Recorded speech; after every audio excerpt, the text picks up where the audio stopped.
royal family is finally fighting back. After years of the royal family putting up with the abuse from Meghan and Harry, it looks like they have finally had enough. Hello everyone, welcome back to the King YouTube channel. Well, folks, I guess we can say that the cat is officially out of the bag when it comes to the two members of the royal family who supposedly made racist comments about an unborn Archie's skin color. We first heard this story back in 2021 when Meghan and Harry were doing the interview with Oprah Winfrey. Meghan claimed that a member of Harry's family had made comments wondering what Archie's skin color might turn out to be before he was even born. And then, later on, we heard it wasn't one person, but it was two people who made comments. Well, Scooby-Doo released Endgame, as you know, on Tuesday, and in the Dutch edition, he claims it was an accident, we know better. But anyway, in the Dutch edition, they did name the two members of the family. It's King Charles and Princess Catherine. Do we believe this information? Well, absolutely not, but it's still making its way all across the globe. The thing about rumors is, they don't have to be true to be damaging. And this rumor is a particularly vile one, going after two of the most popular members of the royal family, the King and the Princess of Wales. And it's such a damaging allegation because it really makes the monarchy look outdated, look antiquated, look like they're out of touch with their citizens. And even though Scooby-Doo claims that Meghan and Harry didn't help him with this book, and he also claims that he never wrote the names in the manuscript, yeah, we know that he's lying, that much is obvious. Clearly, this was a publicity stunt. It was a way for Scooby-Doo to sell more copies of the book and to get his name all in the headlines and Meghan's name too, for that matter. I'm sure they were in on this together. Of course, it's not the first time that Harry and Meghan have made allegations against the royal family. It wasn't only the allegation of racism either. They said the royal family didn't care when Meghan was feeling suicidal. They portrayed the royal family as being cold and unfeeling. And again, we all know that these rumors are exactly that, rumors. They're unfounded. There is no evidence for these claims. But at the same time, they could do a lot of damage to the monarchy. The entire time Meghan and Harry have been gone and speaking their truth about the royal family have just taken all the hits. They have maintained their dignified silence. They have stuck to their mantra of never complain, never explain. But according to Victoria Ward over at The Telegraph, it might be time for the royal family to change their strategy. This time, Harry and Meghan may have crossed a line that cannot be uncrossed, and it may be time for the royal family to fight back. According to Victoria, the royal family was considering legal action on Thursday night after media outlets around the world began naming the two so-called royal racists. And according to Victoria, sources close to the royal family said there was no basis to the claims, which of course we believe. Victoria reports, on Thursday, Tom Tugendhat, the security minister, defended the two royals at the center of the allegations. Talk TV host Jeremy Vine told him King Charles and the Princess of Wales were named by Piers Morgan last night. Online, this is everywhere. And Mr. Tugendhat replied with, some individual has written some rumor and scuttlebutt that has made various claims about His Majesty the King that are frankly completely unproven. He went on to say the King's done a brilliant job for us, not just in the last year since he's been king, but he's been absolutely fantastic for many, many years in arguing in the interests of the British people as Prince of Wales. He concluded by saying, so frankly, I see this as just a rumor, hearsay, and an attempt to disparage somebody who served our country with enormous dignity and enormous grace for many, many years. The timing also could not be worse. The king right now is in Dubai as part of the COP28 summit, and this is a cause that is really important to him. This is something he cares about deeply. He doesn't want this nonsense to overshadow this important trip. At the summit, he is expected to say, I pray with all my heart that COP28 will be a critical turning point towards genuine transformational action. The hope of the world rests on the decisions you must take. Reportedly, the king also considers his involvement a great honor and one that he deeply appreciates because he is the only foreign head of state invited to address the summit. Battling climate change has been something that the king has cared about for a long time now, and this is something that he's genuinely interested in. This is something that he's consistent with. When it comes to reducing one's carbon footprint, the king also knows how to put his money where his mouth is.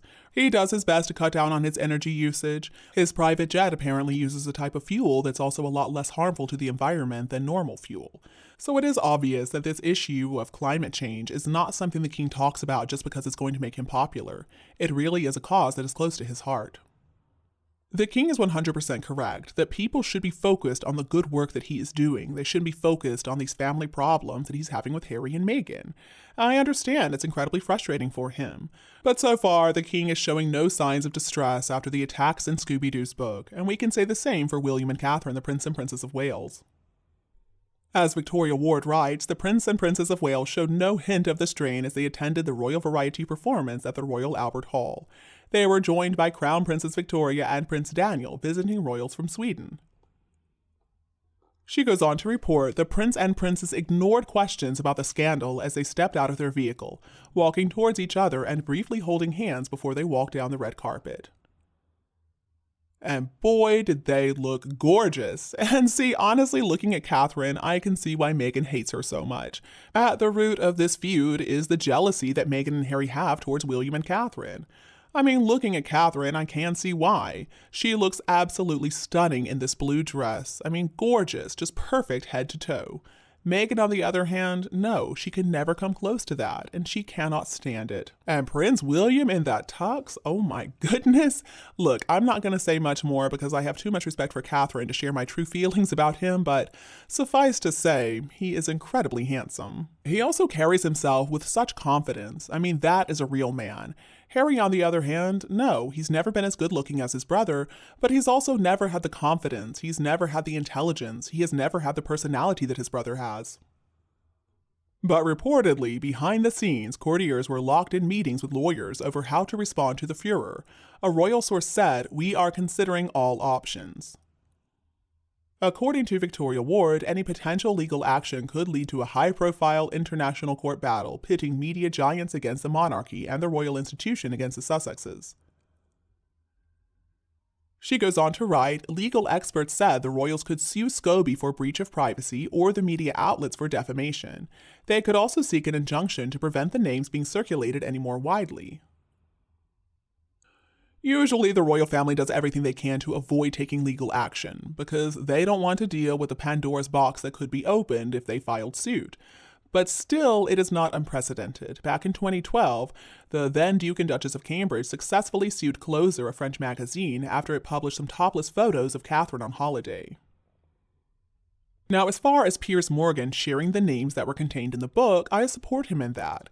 He told his viewers that he was just sharing the names in order to enable an open debate about what really happened, and he made sure to let everybody know that he doesn't believe any racist comments were ever made by any members of the royal family. Piers said, "I'm going to cut through all this crap. I'm going to tell you the names of the 2 senior royals who are named in the Dutch version of the book.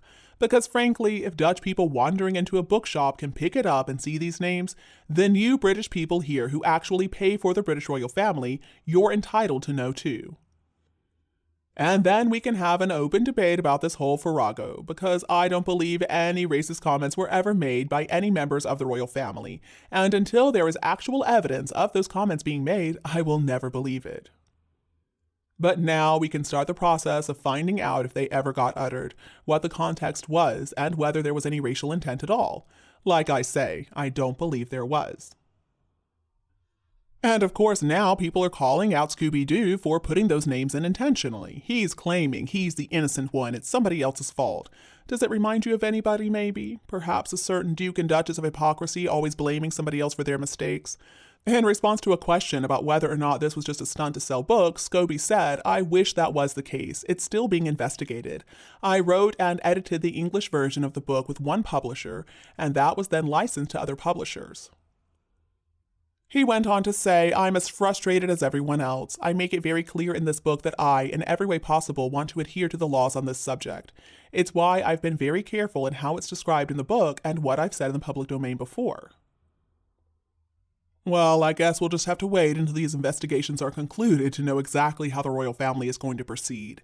I understand the laws around this get very tricky, especially when we're talking about the book being sold in a different country. So it will be very interesting to see what happens over the next weeks and months as they figure out how they're going to proceed. But in the meantime, it sounds like the king is not bothered by all this. Somebody asked him on Thursday morning how he was, and his reply was, "I'm all right very much, just about."